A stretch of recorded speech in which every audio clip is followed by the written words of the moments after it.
Priatelia, aj výšku daní treba zmeniť. Niektorí sa ma už pýtate, že ako to chcem urobiť? Ako chcem znížiť dane?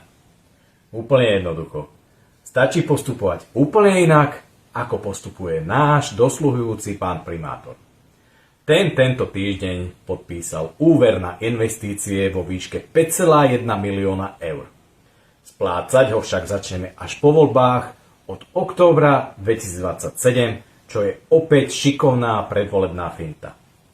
Môžeme teda čakať v roku 2027 ďalšie zvyšovanie daní?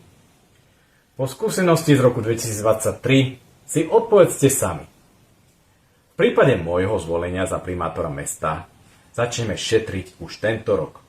Nový primátor totižto začne so základom platu a nepožiada o jeho zvýšenie, až pokým sa počet obyvateľov v našom meste nezvýši aspoň o 1000 obyvateľov.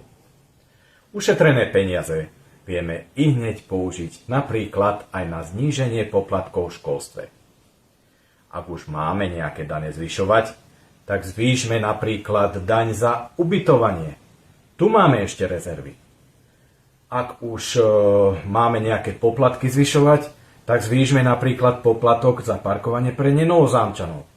Ak už máme nejaké úvery čerpať, tak ich čerpajme, ale prioritne na také investície, ktoré dokážu sami v budúcnosti generovať príjmy, ako je napríklad celoročné využitie štrandu.